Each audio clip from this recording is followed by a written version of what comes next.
Welcome to the Three Musketeers, the sibling podcast that understands your Disney addiction. I'm Jared. I'm Amanda. And I'm Emily. We're going to have a fun episode. We're going to be talking about Atlantis, the Lost Empire, and it is the 20th anniversary coming up very shortly after this episode releases. But first, we're going to do some trivia. You guys ready to play? Yep. Okay. This one is actually related to the movie that we're talking about tonight. What languages do the Atlanteans not speak when first meeting Milo and the crew? And I do have multiple choice for you. Okay, good. We have German, Japanese, Greek, or Hebrew.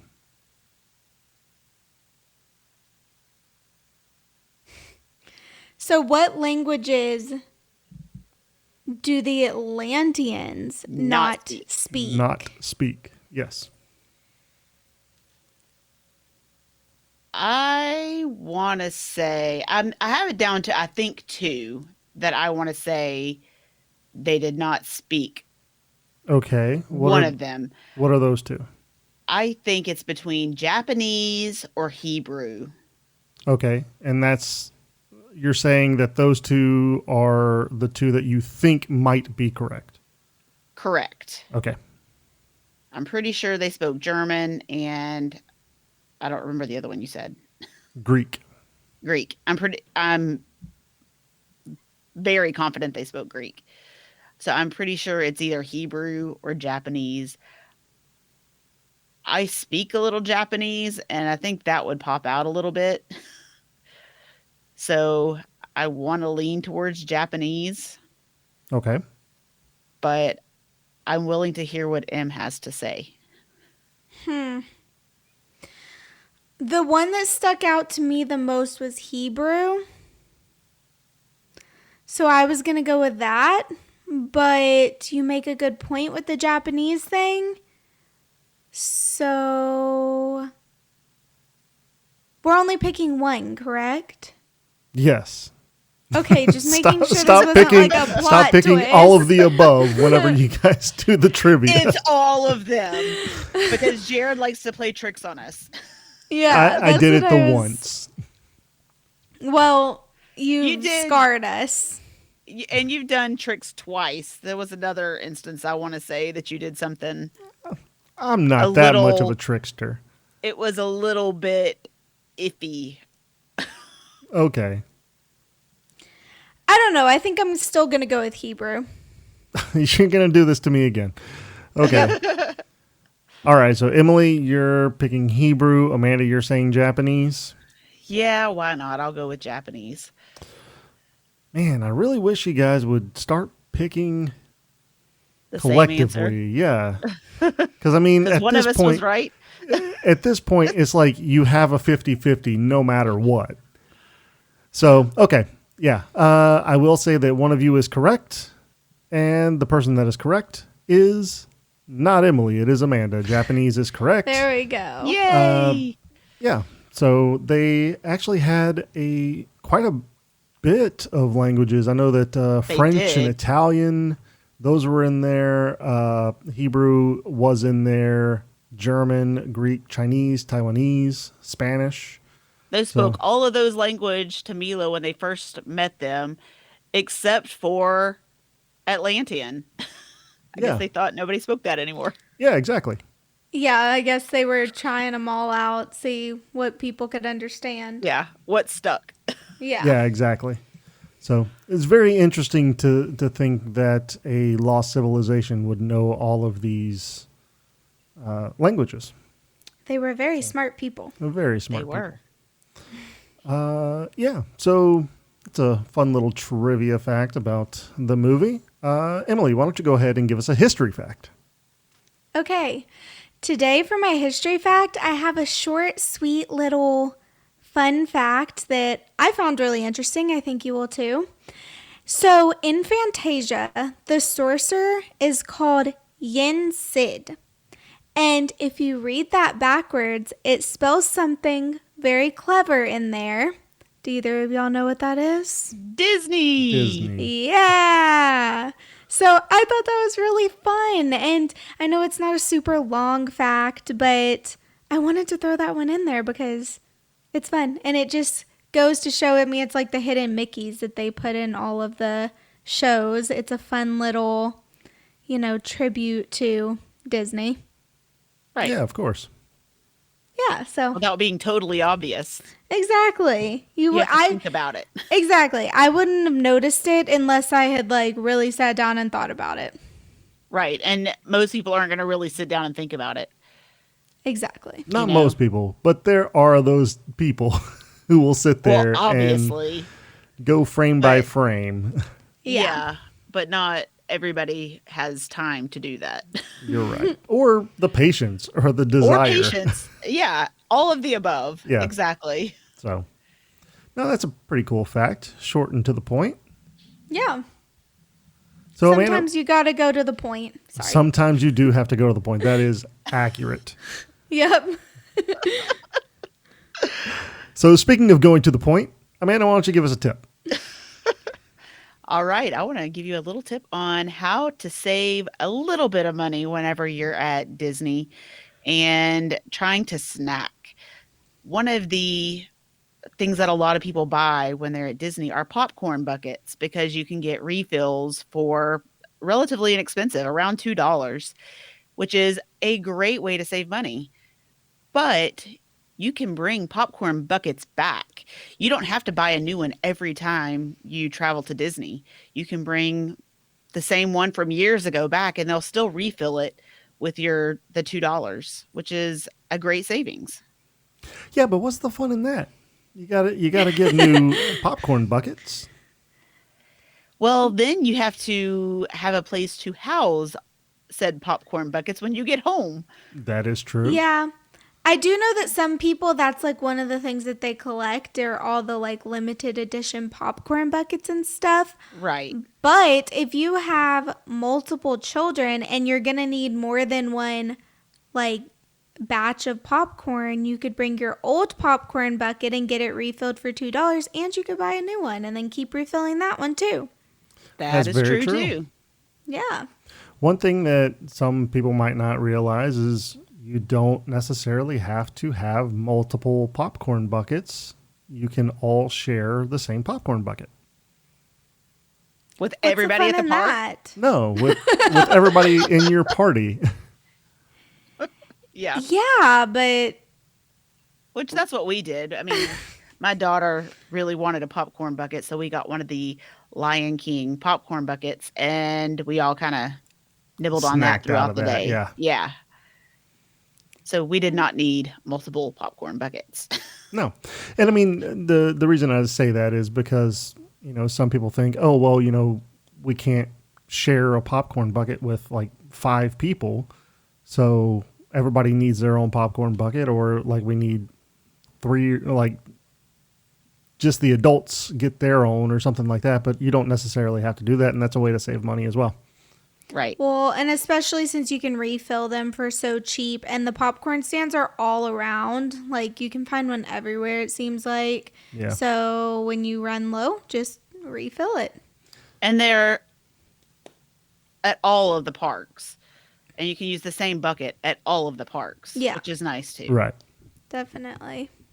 You guys know what I want? What? I want donut buckets. Oh, gosh. And me too. Dole Whip buckets. Honestly, me too. Especially the donut one. Or even the pepper jack pretzel, the Mickey pepper jack pretzel. That's one of my favorites also.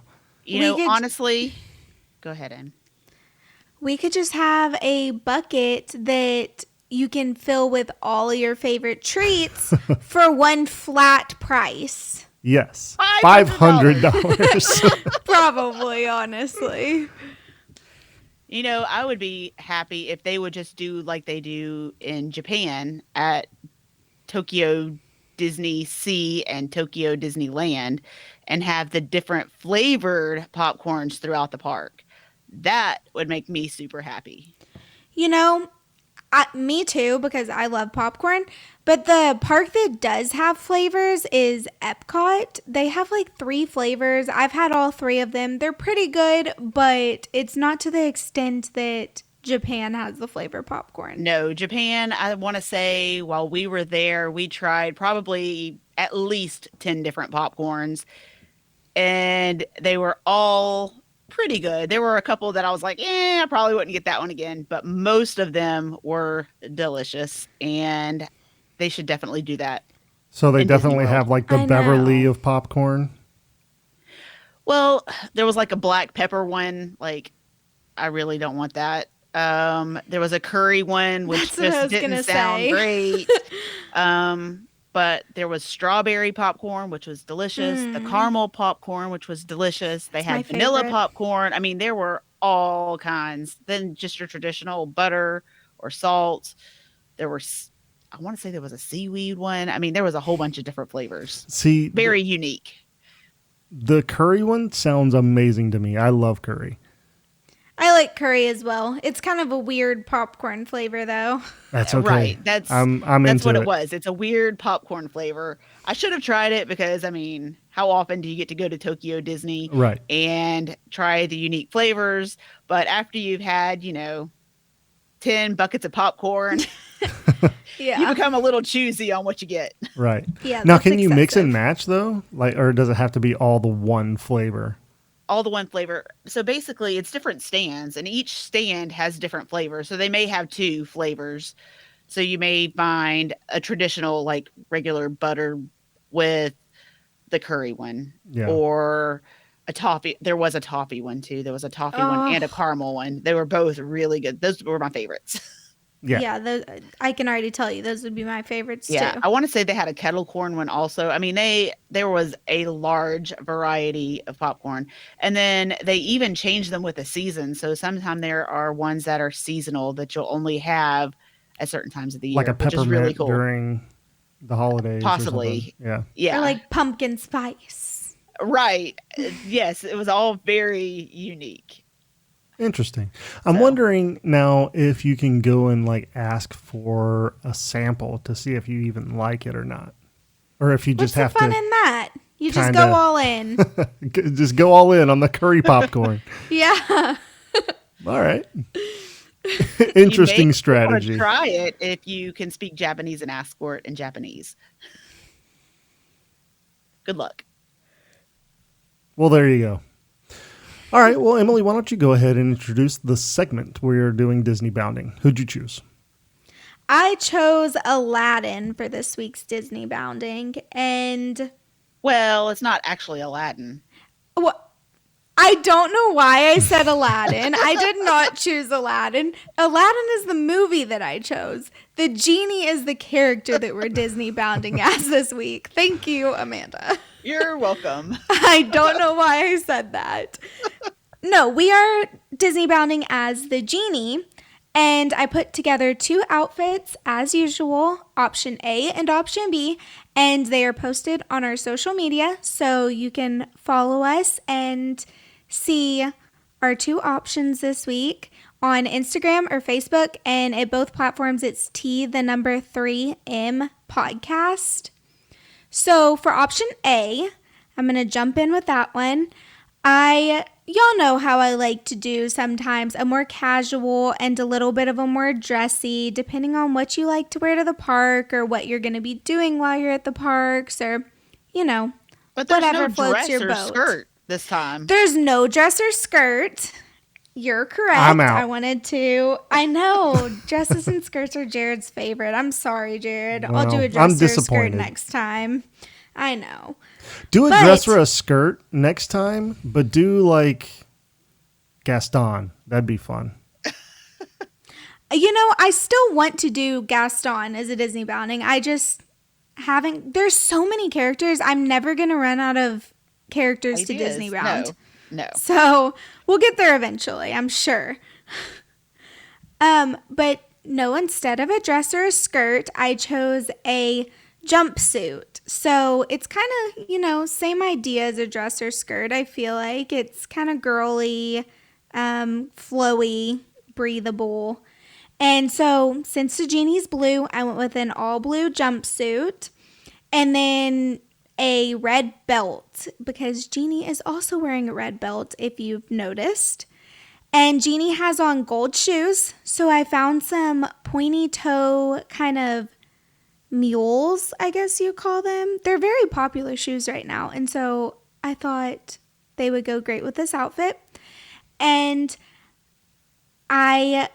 Genie's wearing cuffs, but I didn't want like giant clunky cuffs that you're going to wear around all day. So I just went with more dainty gold cuffs that you can wear one on each wrist and some gold tube earrings, just like Genie has them. And then my two favorite things about this outfit, y'all know I love to throw in mini ears whenever I can. So on Etsy, I found some really cool Genie mini ears, and they have the lamp on one side and then kind of like a representation of the colors in his outfit on the other. And then it says Genie across the bow, which I just love that. And to finish off the outfit, I found a really cool embellished magic lamp purse, and it's like a crossbody bag, and it's really pretty actually. So I thought that finished off the look perfectly. So that's option A. And then option B, I went complete opposite, like very, very casual. And I would actually really like to wear this outfit in my daily life because it looks really comfortable and also fun. So I went with some blue, just Adidas comfy shorts so that if it's summer, it's hot, you'll be nice and cool. And then the shirt that I found is right to the point. It has Genie's face on it, and it's a lighter blue color. And then for shoes, some really fun gold sneakers. They're very shiny, and I like that. And to represent Genie's belt, I went with a red fanny pack. I really love carrying fanny packs in the park, and I think it goes perfect with the outfit. So to represent the magic lamp, we have magic lamp earrings. And to finish off the look, if you really look closely at Genie, he's kind of wearing like a gold scrunchie. It's probably not a scrunchie. It's probably a metal piece. But I am doing a gold scrunchie to represent that. And then you can wear your hair in like a really high ponytail and put the scrunchie around it. And you'll look just like Genie. Just paint yourself Just blue. like Genie, yeah. Well, you even have his face on your shirt. You're going to Exactly. look just like him. People are going to think you're him. Very Good true. point. Yeah. Yeah, Everybody will ask for your autograph. exactly. So these are very good. I like these a lot. Again, kind of disappointed we don't have a skirt, but that's okay. Mm-hmm. Next time. Yeah, maybe next time. But in all honesty, I mean, I really like the purse for A is very cute. Along with the mini ears, those are adorable as well. But I really like B. If you know anything about me, you know my personal life. I am always in athletic shorts and a t-shirt. So this is you just are. right up my alley. Or dresses. Yeah, or Or dresses dresses. and skirts. Yeah. But mostly athletic shorts and a t-shirt. I would say probably 100% of the time. Like 90% of the time. I have to go to work sometimes. True. Amanda, which one do you like? Well, I obviously like both of them. I always think M does a really great job, but I would probably have to go with A. The only thing that I probably would change on A would be the shoes, just because I think they may be a little uncomfortable walking around the park all day. Probably. You could trade him out for some gold sandals or something. Gold sandals, hey, even the tennis shoes you could probably Yeah. get away with. Definitely. But I love that purse. To me, that is amazing. The lamp purse. know. I love it. And really makes the whole outfit. I really like the ears, even though I'm not an ear person necessarily. I think they're really cute. And I love the little romper. I think that is adorable, and I would wear it even if I wasn't Disney bounding Me as too. Genie because it's really cute and it looks comfortable. It looks very comfortable. So I think I would go with A. Nice. So, obviously, I put them both together, so I would wear them both. But for some reason, I'm just really feeling B today. And normally, I feel like I go with the more dressy of the two, especially when we have a dress. But I don't know. Something about this, like, I can just imagine it being a really hot summer day in Florida or California. And you're sweaty and you don't want your clothes all sticking to you and stuff. And this one just seems cool and easy. And I'd love to wear my hair in a really high ponytail with that gold scrunchie. Yeah, so probably B. And I usually go whenever it's cooler, so usually in December or February Yeah. time frame. So that could also play into my decision because you never know what the weather in Florida is going to be in December or February. So A gives you more flexibility no matter which direction it goes. I agree. You could throw on a blue jean jacket over it. Right. See, I still feel like no matter the time frame, I would still pick B. Just because I wear shorts all the time. You do.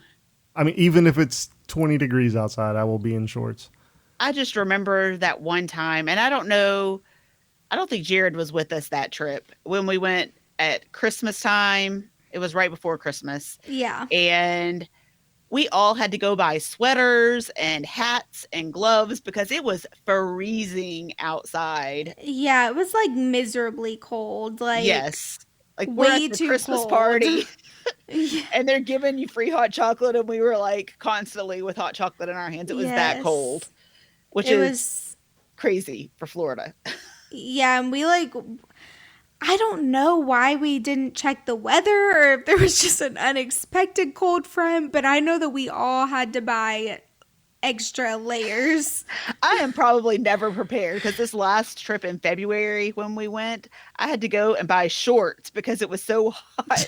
Oh gosh. That's funny. I need to maybe start planning better for my trips. Yeah. Definitely. See, just to kind of give everybody an example of my tolerance to cold, I also went to visit Amanda when she lived in Alaska, and I was still wearing shorts. That's ridiculous. You're crazy. Yeah. I mean, this was snow time in Alaska, so it was cold, but I was still Snow wearing shorts. time. Snow time. Isn't every time snow time in Alaska pretty much? About 9 months out of the year, yeah. Yeah. Okay. Yeah. So good job with the Disney bounding as always, Emily. Thank you. I guess if you're listening to this episode, let us know on our social media platforms at T3M Podcast and let us know which one you pick. All right, well, let's go ahead and get into the main topic. And the main topic is going to be Atlantis, The Lost Empire. This movie came out to the general public on June 15th, 2001 in the U.S. There was a premiere that apparently happened on June 3rd in Hollywood, but I think that was just a premiere. So it came out to the general public June 15th. Okay, so the story summary on this movie, if you have not seen it, is in 1914, a young linguist named Milo Thatch joins an intrepid group of explorers to find the mysterious lost continent of Atlantis. So we all know the story of the lost city of Atlantis, right? Yeah, of course. Yeah. It's been something that's been talked about for a very long time. It's kind of in the just typical pop culture of the world, I guess. So this was a pretty fun adventure, I think. What do you guys think? What's your first reaction to the movie? Well, my first reaction was whenever I was like 5 years old. So do you want that reaction? Yeah. Or I want that reaction. Well, I really liked this movie. I know I watched it a lot growing up. And I know a lot of people might not have the same opinion as me. I know it was kind of didn't do as well as expected, but in my eyes, it was great. I think there is definitely a cult following for this movie. And I think a lot of what hurt it was what other movies were coming out around the same time. I think kind of took away from this movie. But there are a lot of good things about Atlantis, I think. I think so too. I think kind of what hurt Atlantis is that people came to expect a certain type of movie from Disney. And this kind of was not that. So people didn't know exactly what to expect. One of the things that I found really interesting is that some of the animators and the people who worked on the movie actually wore T-shirts to work that said Atlantis, fewer songs, more explosions. Yeah. So that's very funny. Yeah, it's a pretty accurate description. There were definitely fewer songs, and people came to expect Disney to have musical elements, and this one did not, and it had some more dark themes and just kind of darker scenes than the happy, bubbly, singing animals in other Disney movies. Yeah. I mean, up until this point, I think a lot of the movies were more geared towards females almost, it seems. Like princesses and things like that, not necessarily adventure type things that you would more think are geared towards boys. Right. And I mean, Disney did hit that point for a while where it seemed like it was more like princess based than it had been in the past. I mean, because Disney had some live action movies that were very adventure based and stuff. And yeah, but those were live action, not cartoons. Yeah. But I mean, we also had Fantasia. Fantasia was adventure based to some degree. See, I never thought it was that scary. I did. I don't know. Like nightmares. I thought Fantasia was always fun. Yeah, so one thing that I kind of wanted to bring up is that Thaddeus Thatch seemed like he would fit right in with the Society of Explorers and Adventurers. Like I think he's definitely a part of that. Even though I can't find anything that links him to that organization, I just feel like he's in it. That's actually something I was thinking of with this, that this movie feels very much like it could fit into the SEA very easily. Yes, for sure. I think so too. It's very like on theme for that. Right. Right. And so I'm surprised they haven't taken it and brought it in. And that may be something that they do eventually. I don't know. I don't know. So. I think that if they had plans on doing it, they would have already done it, but who knows? I think SEA is growing more than they intentionally thought at the beginning. Yeah, probably so. So one thing that I actually found, because I was trying to do some research and find out if Thaddeus Thatch actually had any kind of link to the organization. And one thing that I found that was very interesting is that C was founded in 1583. I mean, within the lore of the organization, it was founded in 1583. So yeah, but yeah. So I mean, that's just based off of the brief research that I was doing. I just came across that. So I mean, 1583 does seem a little early. Well, think about all the adventures that you could have then, though.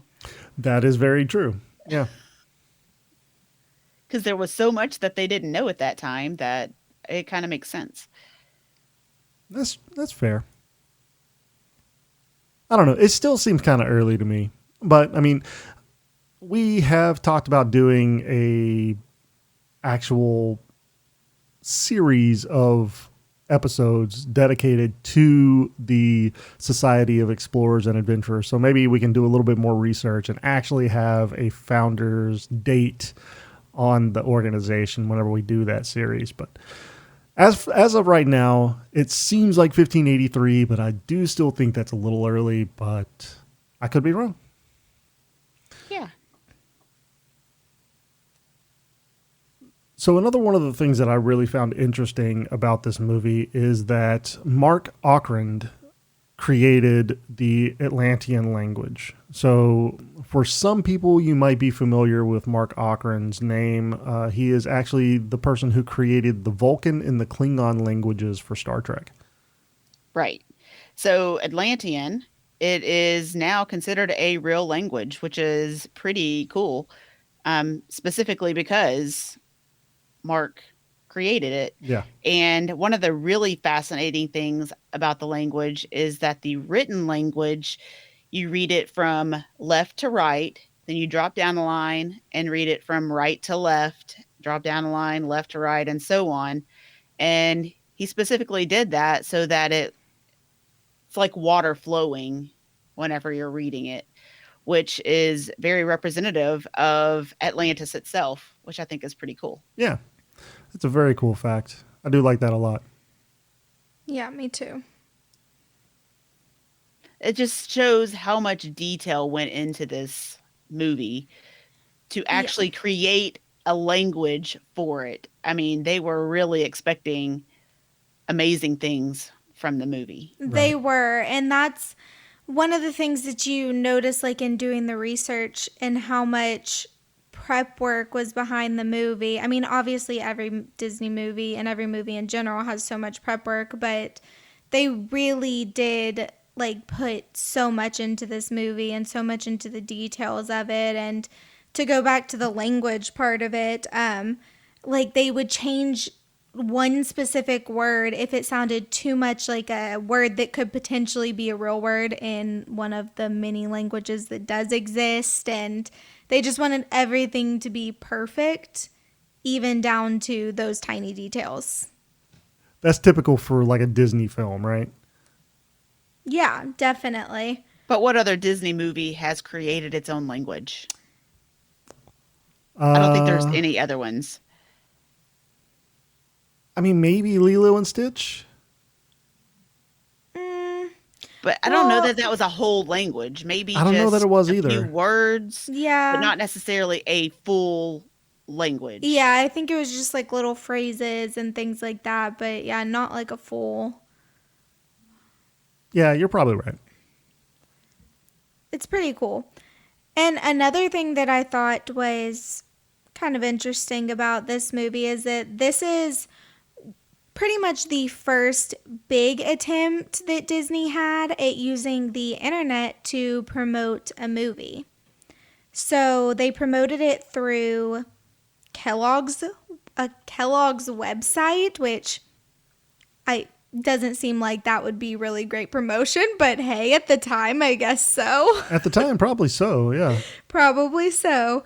And they did mini games and a movie-based video game giveaway with the Kellogg's brand through the website. So I thought that was pretty cool. That was, I mean, because now pretty much everything is promoted through the internet, and this was just the first step in that. Right.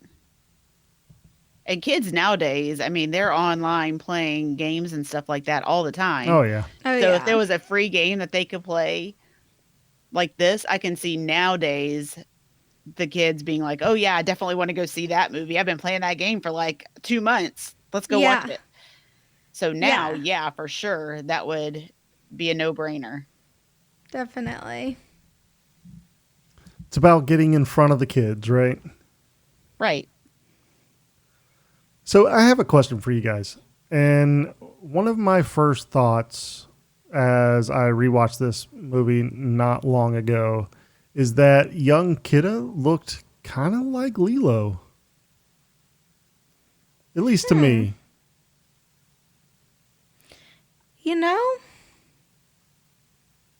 I didn't pay that close of attention to to realize the similarities. I don't But know now that I'm it gonna was have to go look it planned, up. but I mean, just for some reason, it reminded me of Lilo a little bit. Well, and I mean, Lilo and Stitch did come pretty soon after this movie, so maybe they used some of the same like features in the animation of both of them. Maybe so. It's possible. I mean, Disney has done that in the past. Yeah. Yeah. I know there's probably somebody out there being like, no, you're completely off base. Like, they look nothing alike. But Probably. I don't know. I mean, it's just one of those first reactions like, oh, hey, that kind of has a similar vibe.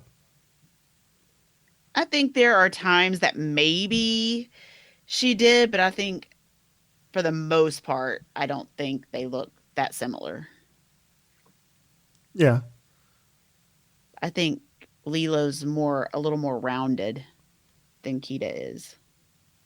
Yeah, probably so. I don't know. Like I said, it was just like a first reaction. So one of the things that I was not aware of about this movie is that Jim Varney, who played Cookie, actually died while making this movie, Yes. which is very sad. We've It talked about is. Jim Varney a bunch of times on this podcast. For those who don't know, he was Ernest P. Worrell. He did the Splash Mountain promo that was hilarious. It is. And out of his whole dialogue, there was only one piece that he didn't do himself because he had passed away already. Right. So, his friend the did part. that. Yeah, Stephen Aw. Barr is the Yeah. guy who replaced him, and the one line is, "I ain't so good at speechifying." Yep. So that's not really a fun fact, but it is an interesting fact nonetheless. Something that M just kind of briefly touched on whenever she was talking about languages and how they didn't want you to be able to pinpoint exactly one language and have it referenced in the new Atlantean language. They also did that with the culture as well. They didn't want you to feel like Atlantis's culture was anything specific. So they kind of meshed a whole bunch of different things into making the culture for Atlantis. Disney is giving me way too much credit to say that I would be able to pick out certain specific pieces of each culture. Well, you and may not be able pinpoint. to, but especially people from other cultures could probably Oh yeah, Yeah. most definitely. pick but- things out. Right. Yeah. Which I like that because they wanted this to be a whole different civilization, like not something that we already have. So Well, it's they also wanted supposed it to to be completely unique. just a highly advanced civilization that no other civilization has been able to accomplish, right? So, I mean, it would make sense that it wouldn't be a specific culture that you would find now, or even, a little bit beyond our past. Right. So it makes a lot of sense. So something really cool.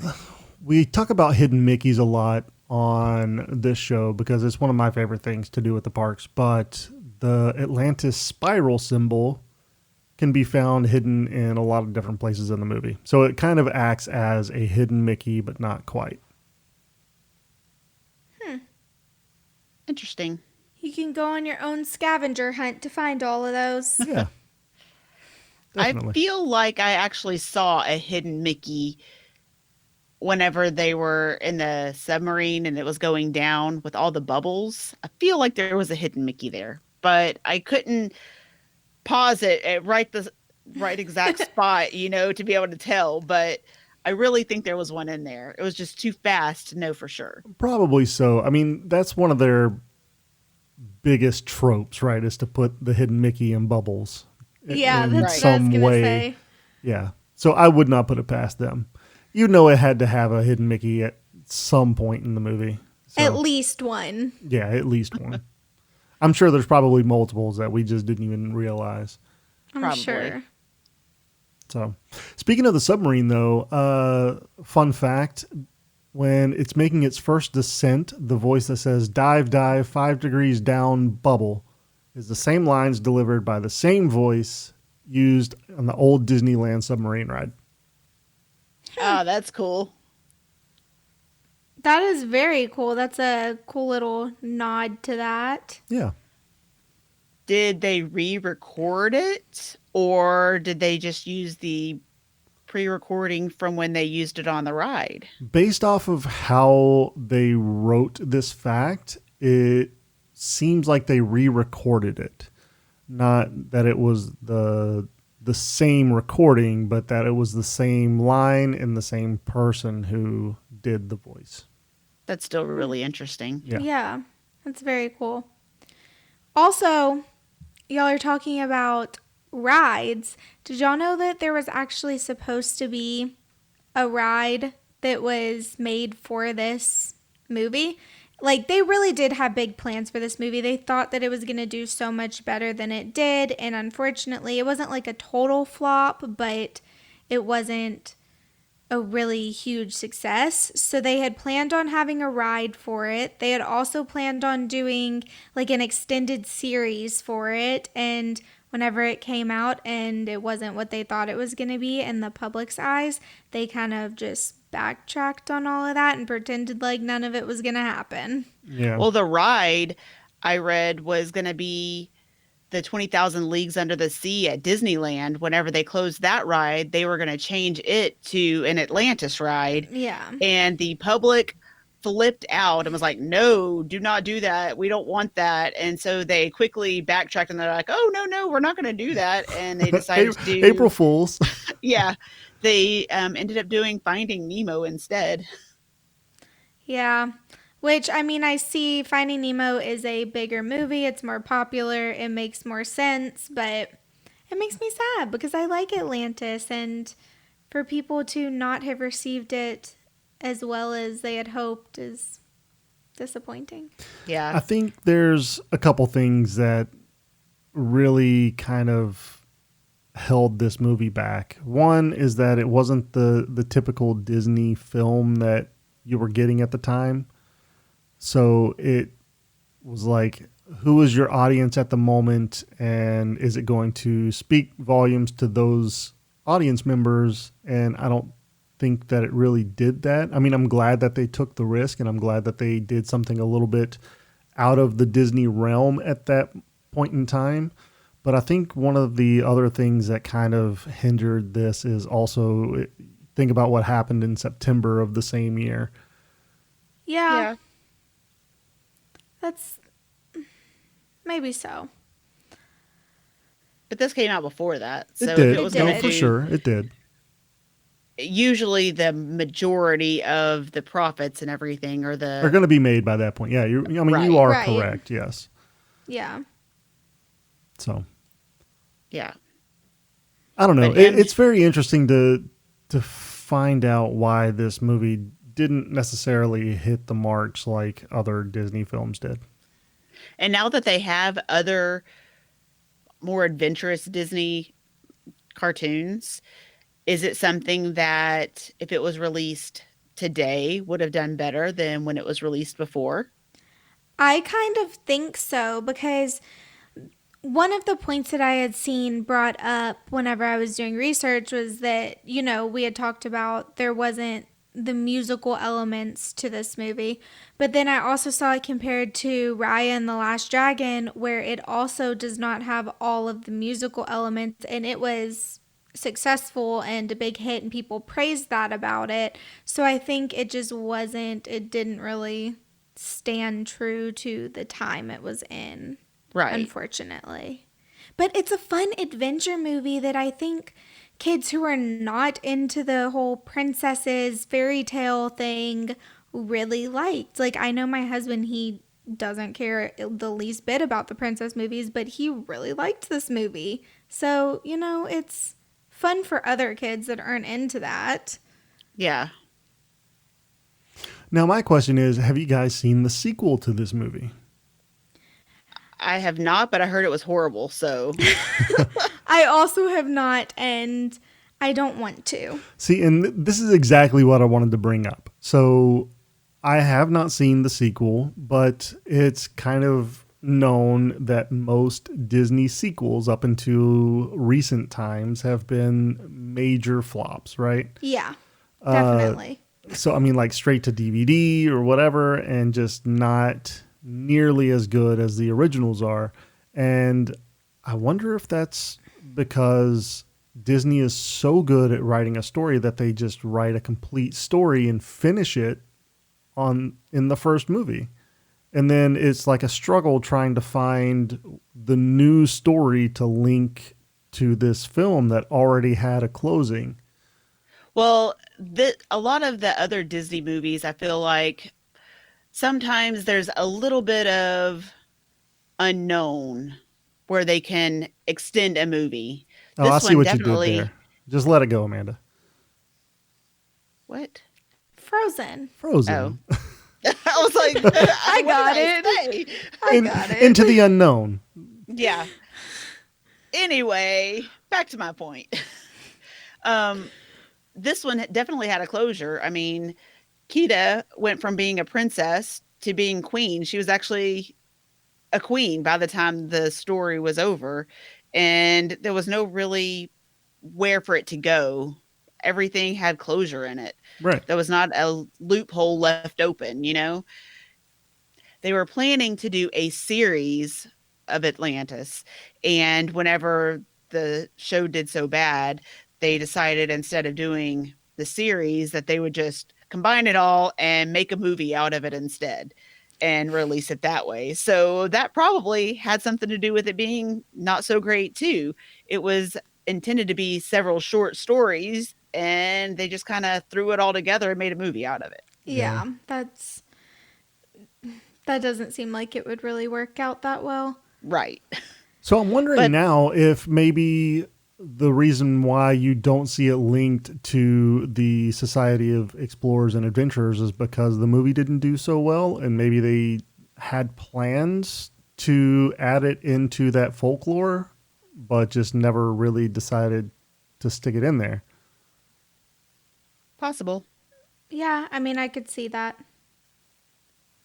Which is disappointing. I want to see it added to the official list of C organization. So, Well, like I said, there is definitely a cult following of this movie now. Oh, yeah. And I think Disney could do more with the movie now because so many people really like the movie now that there's a lot that they could do with it.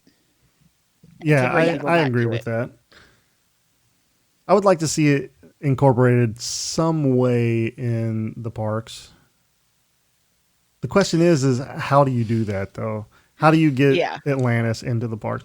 And I mean, there's an island in Magic Kingdom that people don't go to very much. Hey, That mean, might be that's kind of true. fun. Maybe you could take a submarine to it. You could.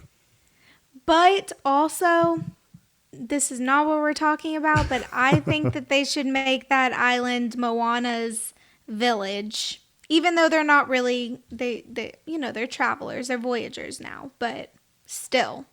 It could be an island, a tropical paradise. It would be great.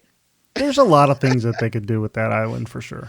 There are. A lot of things that are better than what they are currently doing. Yes. True. It just feels like it's wasted real estate at this point. We are totally off topic. We are very completely off topic. All right. I have a couple more little fun facts. One is that Milo was the first male hero in a full-length Disney animated film to wear glasses. See, I love that. Yeah. And also that this is one of the last Disney films to feature a character that smokes. Yep. I love that as well. Me too. Very important. Yeah. And I think Michael J. Fox really fits Milo perfectly just because he's a little unique and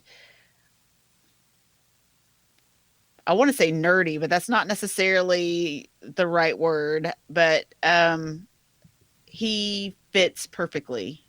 It was very good casting for that part. Yeah, I think so too. I think so. I think this whole film actually had a really good cast. Me too. It did. It's a shame it did not do better. Yeah. Agreed. All right. Well, I think we've kind of talked about this movie as much as we possibly can at this point. You guys have any final thoughts on the movie? I don't think so. It's pretty crazy that it's coming up on the 20th anniversary already, because I remember that when this movie was new. Yeah. Yeah. It does not seem like it's been 20 years yet. No. So, but June, we're in June now. Yeah. So, I mean, 20 years. How time flies. Happy 20th. Yep. For sure. Happy 20th, Atlantis, the Lost Empire. Okay, well, that's going to bring us into mousekeeping. We want to promote our YouTube channel. It is bit.ly/T3M YouTube, and that's all lowercase. We do live streams every other Thursday on the channel, and you can find us on Facebook as well. But primarily, our videos live on YouTube. So if we're not releasing an episode here on the podcast, we're doing the live stream. And you can find us there. Let us know what kind of topics you want us to cover. So you can email us at t3mpodcast@gmail.com or get in touch with us on social media at t3mpodcast on social media. If you love the show, let us know. Leaving us a 5-star written review is the best way to let us know how we're doing and if we're covering the topics that you want us to cover. I'd love to plan your next magical getaway, whether you're looking for a Disney vacation, Universal vacation, all-inclusive resort, international destination, or a cruise. I'm here to help. Contact me when you're ready for your free, no-obligation quote. And don't forget, my services are complimentary. You can find me on Facebook at Amanda.hollis, Capture the Magic Vacations, and you can find my contact information in the show notes. Join us for our next episode, releasing Thursday, the 17th of June. We're going to be talking all about the animals that live at Animal Kingdom Park, and this is going to be a really fun episode, so you're not going to want to miss it. Be sure that you're subscribed to the show so you're updated when a new episode comes out every other Thursday. Okay, that's going to do it for this episode. Thank you all for listening. You can also be a part of the magic by following the show at T3M Podcast on all social media platforms. That's T3M Podcast. Leave us a 5-star written review and we'll read it on an upcoming episode. If you have an announcement that you would like to have on the show or just want to reach out to us, send us an email at t3mpodcast@gmail.com. Have a zippity-doo-dah day. See you real soon.